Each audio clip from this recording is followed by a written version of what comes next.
Alrighty, everyone. Good evening. Thank you all for joining our final session of our six-part webinar series on physical well-being presented by Affinity Ferrocredit. Today's topic is open conversation, answering questions, discussing other topics, and more.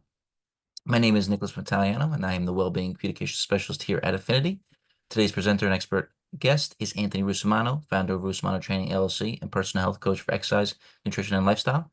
As a reminder, this webinar is being recorded, and the presentation again will all be shared with you in a follow-up email that'll be sent out soon. Also, if you have any questions that you would like to ask during the presentation, feel free to use the Q&A option on your panel, and we'll be more than happy to address them at the end of the webinar. Before we jump in, a quick disclosure.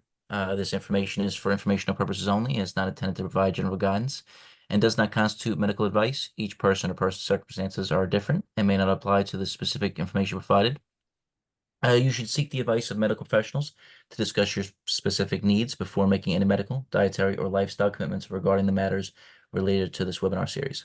Affinity is not affiliated, nor do they endorse or recommend any of the referenced apps, websites, and/or companies and/or their products or services. Accordingly, Affinity takes no responsibility for the quality or reliability of the products or services offered by these apps, websites, or companies. Thank you. Awesome. Thank you so much, Nick, and welcome on in, everyone. We have made it the sixth webinar of this series, and I am very excited for this one, especially with how awesome everyone has been with the questions after each of the other five webinars. It has been absolutely amazing, and I cannot thank everyone enough. So this one we are going to be very open in terms of I want to spend most of the time allowing the Q&A. You guys can hammer away all the questions that you need, and we can really open up to all these aspects of health, nutrition questions, movement and exercise, sleep, mental health, goal setting, habit tracking, anything health related is fair game. So I'm excited to jump into it. Before we open up for the Q&A, I do want to just go through one last finisher for this entire webinar series, and then we can go through questions. So we're going to first go through why we started this entire thing. Remember our why. And I went through this for the first four health related topics, the first four webinars. And our why was very, very simple, right? It came down to the reason that we needed to spend 6 webinars, 12 total weeks on health related topics. And that reason being is because we're focusing on longevity, right? Longevity here is what we typically know as life expectancy. And what I always mention is how there's a difference between life expectancy, our lifespan, and our health span. Lifespan is the number of years we live, right? How old are you? I'm this years old, this many years old. That's our lifespan. Health span is the number of years that we live healthy, right? The quality of our years. And that is why we did all of these webinars, was so that I can show you or give you an idea or an approach of how you can increase your health span, right? The goal here, as you can see with the arrow, is to reduce this health span lifespan gap. And it is very important. The more we can increase our health span, the better lives we are quite literally going to live. So, with that being said, that was the goal of every single webinar up to this point. To wrap up all five of those topics, of those conversations, I want to leave you guys with a few things that you can focus on with all health things related that you can think about, right? To try to keep it really simple. So we're gonna go through each of these. I'll leave them up on the screen if you want to take a screenshot. But I call these becoming unrecognizable, and these are things that you can do starting today, starting tomorrow, that if you did consistently over a long period of time, you will see amazing changes. So the first and for the first becoming unrecognizable tool is limit sitting to 6 hours per day.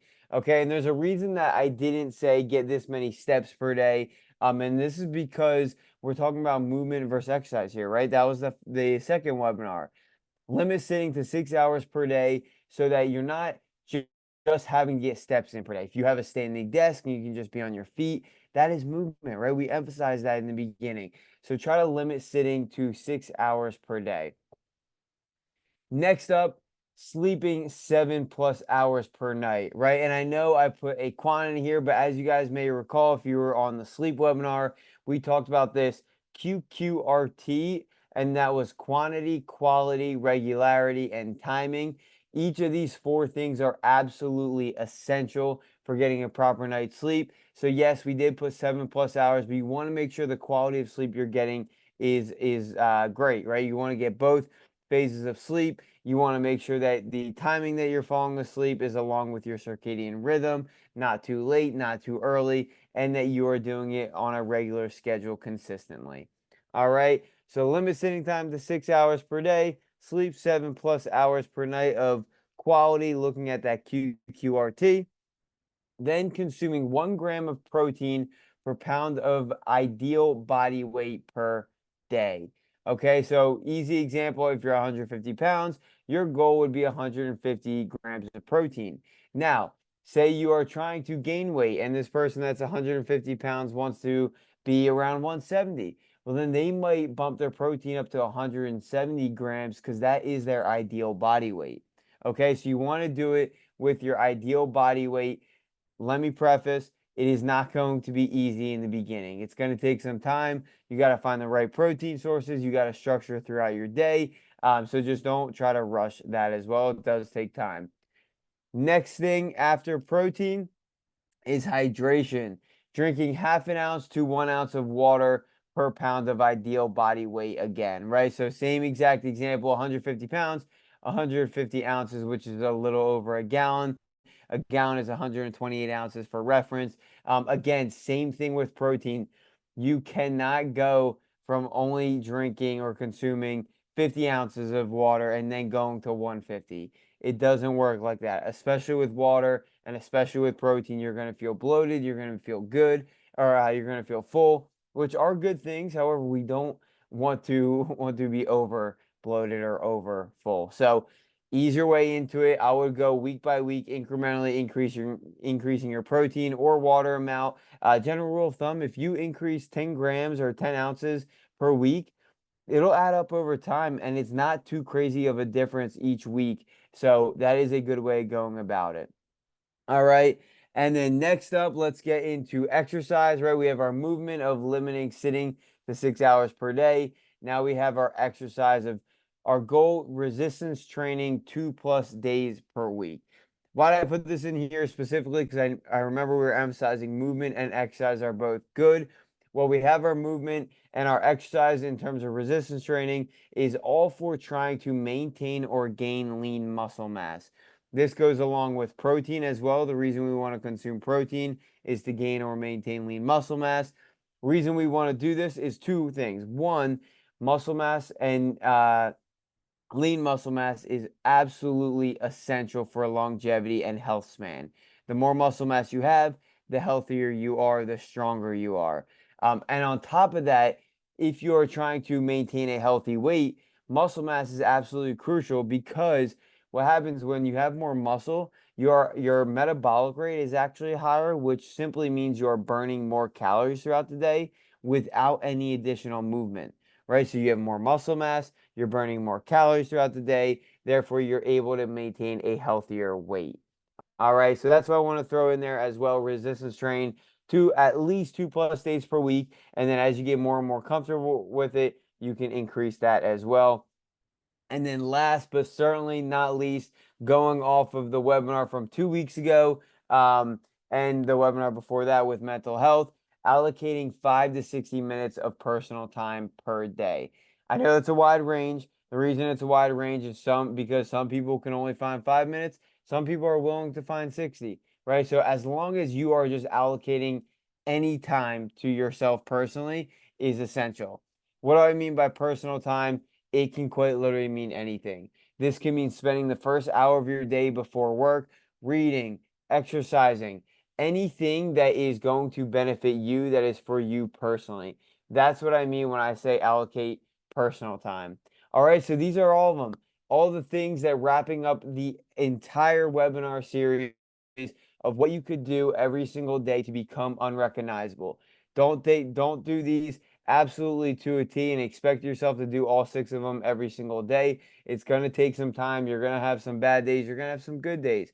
The goal is, like I said, in the making this thing a lifestyle 80/20 rule, right? You want to do it 80% of the time while giving yourself that 20% wiggle room.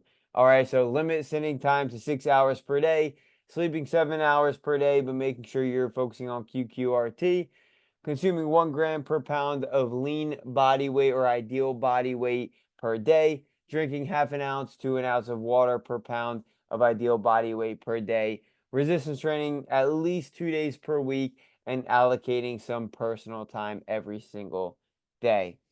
If you have any questions on these, you can obviously ask them. We will open up the Q&A now for a little conversation.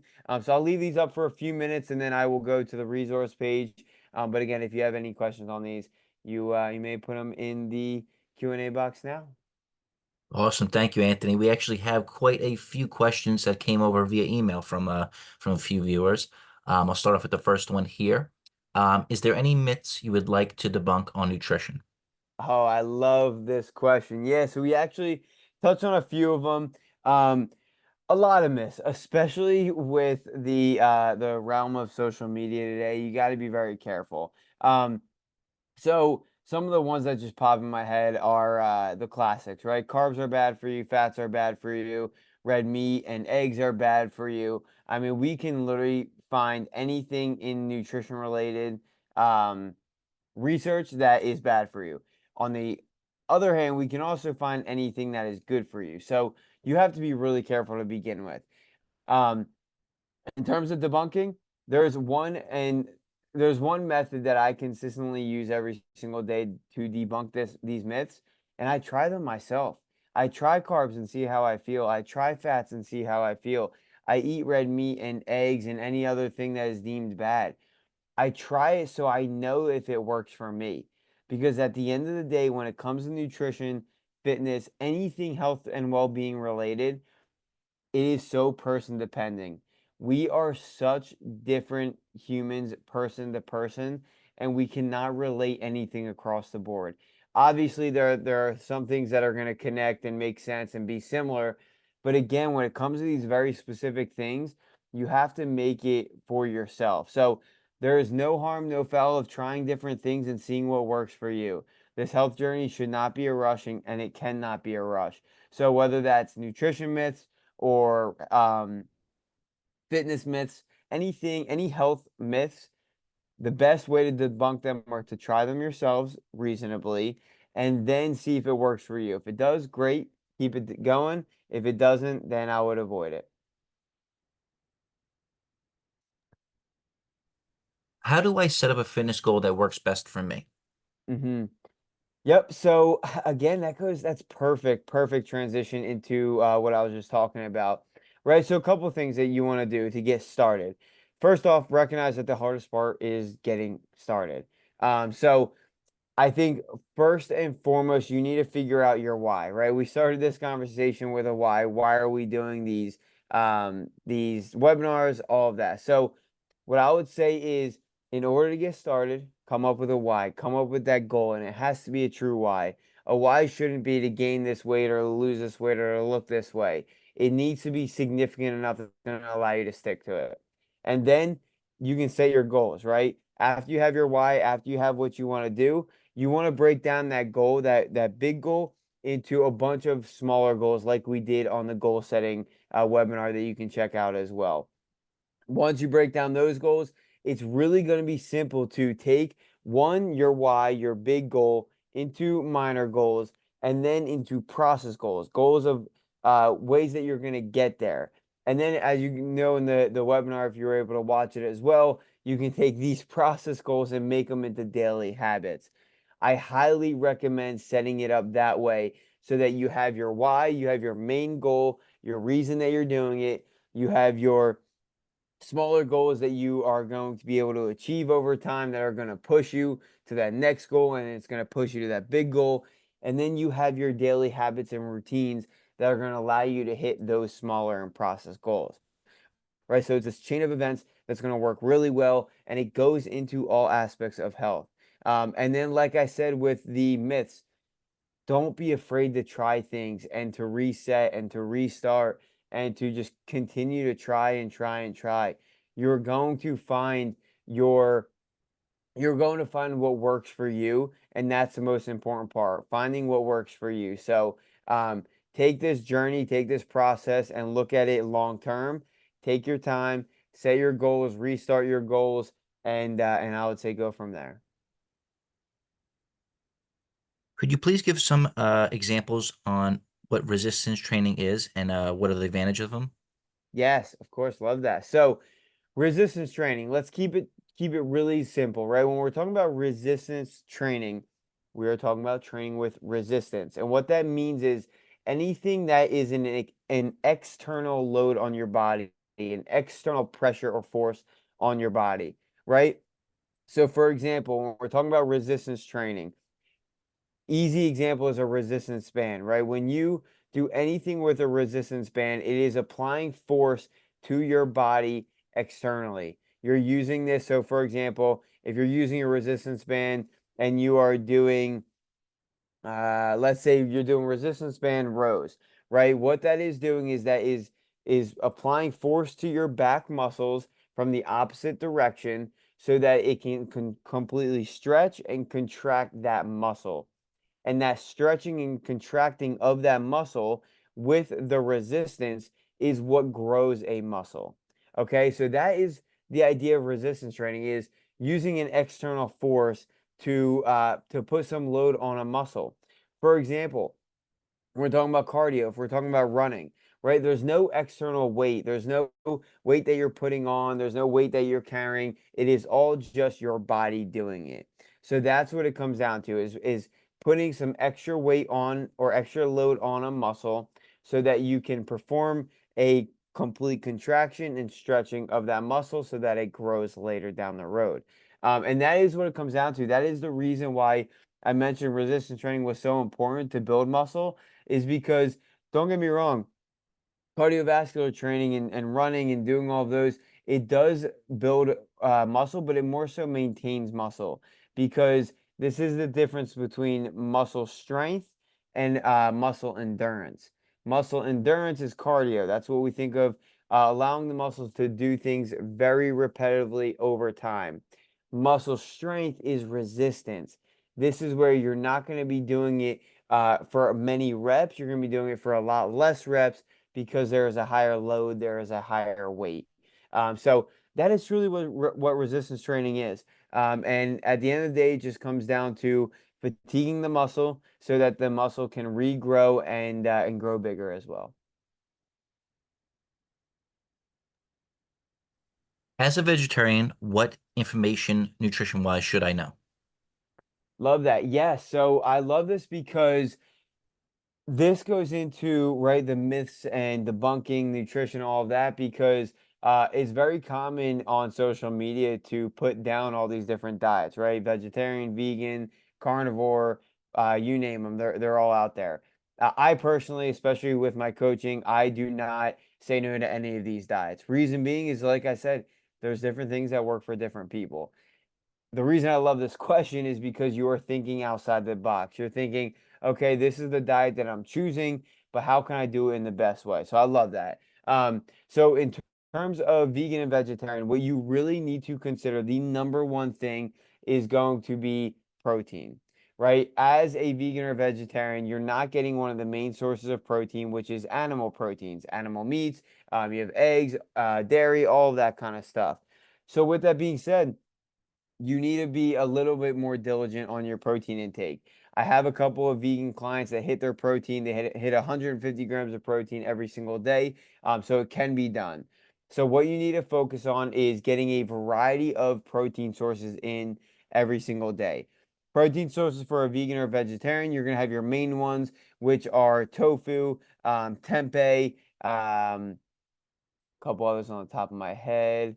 Those are like the main ones, and then you have all your grains and legumes. So you're gonna have your beans, your chickpeas, your lentils, and then your nuts and seeds as well. So what you need to do, because vegan and vegetarian protein sources are not complete proteins like they are like animal proteins, which just means they do not have all the building blocks that we need to build muscle or for them to have an effect. You need to get a variety of these and enough of them to hit your goal, right? So you want to do a combination of, for example, maybe you want to do tofu with a bean, or you want to do a bean with a seed, right? You're getting a bunch of different sources of proteins in so that you're getting all of the amino acids, which is the backbones that I was talking about. So, protein's number one, absolutely essential. You have to be very diligent to not only get enough, but also to get the right sourcing. And then I would also say, be careful with the quality of food in vegan and vegetarian diets, because they are trying to make fortified, or they're trying to copy these animal-based products but make them plant-based. Well, they add a lot of unhealthy foods in there, a lot of processed foods in there to do this. So you want to be really careful. If you are vegan or vegetarian, for example, what I can tell you is I try to get my vegan and vegetarian clients to avoid the Beyond Meat burgers, not calling them out specifically, but they have some pretty bad ingredients. And I am a whole food and real food advocate, so that would not sit well with me. But again, that's where the levels of nutrition come in. If you're okay with having those quality of foods, and it allows you to stick to your goals, then go for it. But I did want to mention that protein and then the food quality in vegan and vegetarian diets you have to be careful with as well. Could you share with us your three best tricks to increase your sleep habits? Three best tricks. I love this. Yeah, so I would say trick number one, absolutely most important, is no screens before an hour before bed. Start with 30 minutes, start with 15 minutes, but the best thing you can do is avoiding your screen, any eye contact with any device or screen that time period before bed is essential. Reason being is because what happens is when we get these lights into our eyes, specifically the blue lights, it is quite literally telling our circadian rhythm, our body, to stay awake. And that is because it thinks that it's daytime. Way back when we didn't have devices, when it was light out, it was daytime. But then when it got dark out and there was no artificial lighting, there was no way for our body to know. So eventually we'd get tired and go to sleep. So avoiding phones, digital screens, lights at all costs would be the number one, and that does include artificial light. If you can dim your light, that would be really ideal. But I will say the blue lights on the devices are the worst. So are worse than artificial light. So that's number one, lighting. Number two, I would say your temperature. So the temperature in the room is absolutely crucial. We need to drop a couple of degrees. I believe it's 2 to 3 degrees in core body temperature in order to fall asleep. Our body does do this naturally, but we can help do that process by setting our temperature very cool at night. When I say cool, you really want to sit around 65 to 67 degrees. I know that may be cold for some, but look, it is totally okay if you want to bundle up before bed in the covers, because naturally you are going to remove covers without you even knowing it. So you may wake up with less covers and you didn't even remember you did it. So temperature is another one. So we have lighting, we have temperature, and then I would also say the timing that you go to sleep is the next best thing. You need to try to be number one, as consistent as possible with your bedtime and wake time. Any fluctuation in these is going to really mess up your sleep habits. And then not only going to bed, but you also, obviously, with timing, you want to get enough sleep. But that's obvious. Um, but not only with timing of sleep, you want to, or being consistent with sleep, you want to time your sleep with your circadian rhythm. The morning person versus night person is a real thing. If you are a morning person, that means you're going to go to bed earlier and wake up earlier. If you are a night person, you're going to go to bed later and wake up later. That is okay. You just have to sleep accordingly with your circadian rhythm. So those would be the three: lighting, temperature, and then that last one as well. So, yep. With mental health being so important, how do I get my mental mindset right with added stress coming from work and finances? Mm-hmm. Love this. And this is a very, very open-ended question, which I love. I would say first and foremost, look, at the end of the day, there's many things that we can do when it comes to mental health, especially with stress management. Um, Personally, it's going to be person dependent, obviously, just like it is with nutrition and exercise. However, my biggest recommendation and the recommendation that not many people think about is prioritizing your health. Reason I say this is because, like we mentioned with exercise and movement, the more you exercise, the more you move, you are quite literally releasing endorphins, a happy hormone that quite literally makes you feel happy. Okay, so that is one example. Nutrition, when it comes to, for example, sugar, a high sugar diet or a high processed food diet is going to trigger stress and a unhealthy mindset for a couple of reasons. One, quite literally, it's going to trigger it because it's those types of foods are inflammation, and you are already inflaming. You're inflaming an already inflamed body that is inflamed from stress. So you're just hitting it with a different stressor. Okay, so that's number one reason why nutrition is very important. Um, but then also, if you're eating the right foods, right, you're eating healthy fats and healthy carbs and protein, you are providing your brain with the energy and the fuel that it needs to actually work appropriately. So when it comes to eating healthy, look, at the end of the day, I will be confident and say that healthy nutrition and healthy diet and exercising and this health related lifestyle, it truly isn't for the physique and the weight loss that everyone wants. It truly is for the mental health and the mental well-being because, to be honest, that's what matters the most. We're within our own heads every single day, and to not prioritize that, and not to make that the utmost importance and do everything that we can to make ourselves feel good, it's so important. To wake up every single morning, let me say rephrase that, to wake up most mornings happy and ready to attack the day with energy and not fatigued and not having a mental block is so important. You go into work more motivated, and it's going to help you deal with stressful situations more and more. So what I would say is when you're looking at mental health, I would start with these health related topics. I think that would be a huge benefit. And then on top of that, you got to do some other stress management related things. We went through that whole webinar. I highly recommend you go watch that, because I talk about a few non nutrition, non exercise ways for managing stress, right? One of them being is taking a step back, right? And trying not to make an emotional decision and more of a logical decision. There's a lot of different paths that we can go to. I highly recommend watching the webinar, starting with the nutrition, the exercise, the health related things, and then going from there. Got it. Alrighty. Please throw your questions in the chat or the Q&A option, rather, if you have any, please.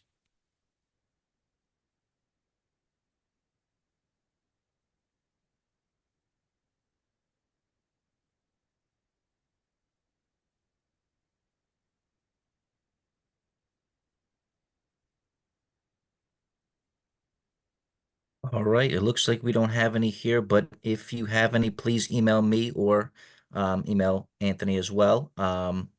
Thank you so much, everyone, for joining today's session as well as all of them. Um, Got a question here. We will be sending any of the prior webinars. We will send you guys all the recordings in a follow-up email right after this as well. So you guys will get those all to watch after. But thank you all for joining today. Thank you, Anthony, for sharing all this amazing information. And we look forward to see you on the next series. Thank you so much. And yeah, if you don't mind, I would love to have a nice little close. I just want to thank everyone for joining all of these webinars. I really appreciate you taking the time. I know it's not easy to take time, especially most of these webinars are an hour or even a half an hour out of your day to focus on these health related things. I know it's not the most exciting topic, but that is truly my goal. The reason I started health coaching is because I found such a passion and a love for making people's lives better and happier, and anything that I can do in that realm, I am willing to do it. So if you have any questions, not only can you ask Nick, but feel free to reach out to me in any of these ways that you see on the screen, my Instagram, my YouTube. I'd love for you to subscribe to my YouTube. And then please feel free to ask me any questions about my programming, and all of that as well. I will say, if you are interested in programming, a quick little heads up, my company is doing a rebrand. So if you see a different brand, that is why. So just a quick little heads up. So with that being said, I want to thank you guys all very, very much. Do not hesitate to reach out with any questions, and I appreciate all of your support. And thank you. Thank you, Anthony, and thank you, everyone. Have a great rest of your night.